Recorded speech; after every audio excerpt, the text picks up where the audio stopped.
Hey, it's Brian with the Midnight Mechanic. Today we're going to show you how to remove the front seats from your S197 Mustang. This is our 2008 Mustang. If you have a 2010 and up, it's probably a little bit different. I'm not 100% sure, but I do know the 05 to 09, like this one, are exactly the same. Now, our seats are pretty disgusting right now, and they smell like marijuana and body odor. So, a little bit disgusted by them, but we're going to see if we can clean them up to use it in our 66 Thunderbird project. If you haven't seen our Thunderbird project, don't forget to check out our social media, some pictures and stuff of that. And if it's not up yet, it will be up soon. There'll be a video of us showing the build on that car, which is going to end up being pretty cool. So don't forget to subscribe so you can check that out. But right now we're going to go ahead and get these seats out. I'm going to start with the passenger side.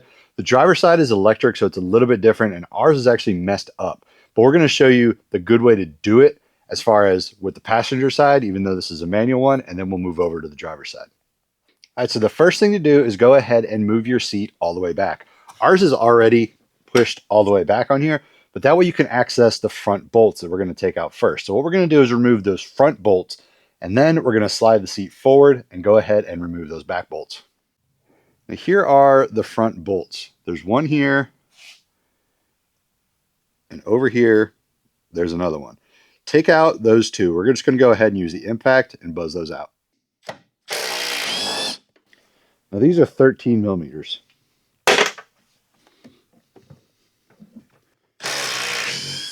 Now that those fronts are out, we're going to go ahead and move over and remove the rears. Now that the fronts are out, we're going to go ahead and slide the seat all the way forward so we can access the rear ones. So here's those bolts. One is right here. And the other one is over here in our absolutely gross carpet. So we're going to take those two out. And then once we get them out, we can start removing the seat.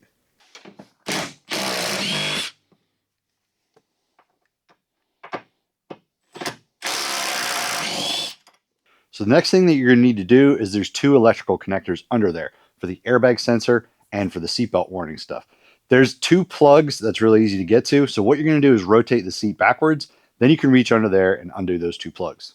So with the seat leaned back, you can see the two plugs right here. The yellow one is the airbag sensor, and the other one is for all the rest of the electronics in the seat. So what we're going to do is unclip these. They're just as easy as any other clip. Just push them down, pull them out, then we can go ahead and take the seat out.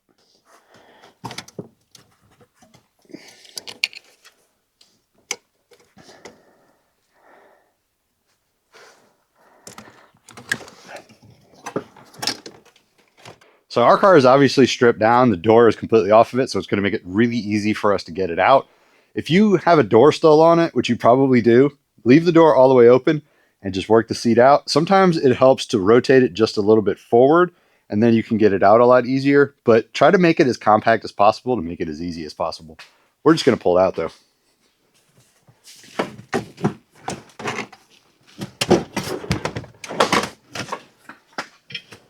I'm going to try not to get it on me. Ooh, that's gross. All right, so over here on the driver's side, it's going to be a little bit different. What you need to do is move the seat all the way back and forward like you did before on the other side. The problem with our seat is it's messed up. It won't go forward and back. Some's messed up either with the motor or it's rusted or something like that. Not really sure yet, but it's not going to work. But the good thing is this seat will go up and down in the back. So if I raise the back all the way up, I can access those rear bolts. It's going to be a little difficult because I can't just hit it with the impact.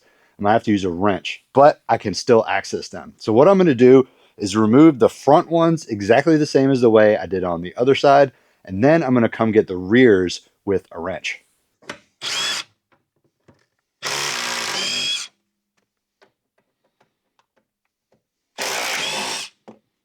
So the bolts on this side are the same location as the ones on the other side. So we're going to go ahead and remove those. I'm going to use the electric ratchet on one side, which I think I can get in there too. And then on the other side, I am going to use a wrench.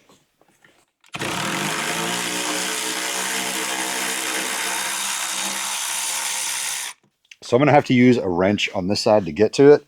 It's going to be kind of difficult considering how tight it is, but I should be able to get in there and get it. So it's difficult, but we still got those backs out. Once that is out, it's the same thing as the other side. Rotate the seat back, undo those plugs, and the seat's ready to come out. Mechanic pick.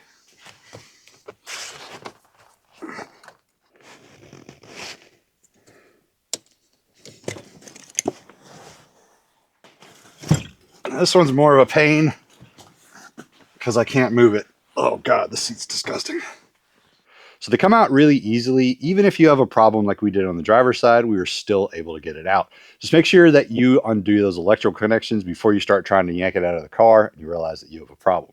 Now we're going to take these seats and modify them a little bit. And obviously we're going to clean them up and hopefully put them in our Thunderbird. But for right now, I'm glad we got them out because I can finish stripping this car out and getting the rest of the parts out of it we need. So look for more videos. I'll probably have some more videos of some stuff coming out of this thing. If there's anything else you'd like to see, post down below in the comments. Don't forget to follow us on Instagram at The Midnight Mech, TikTok at The Midnight Mechanic, get your merchandise at themidnightmech.com, and don't forget to subscribe to our channel to see more how-tos and all of our shows. See you guys next time.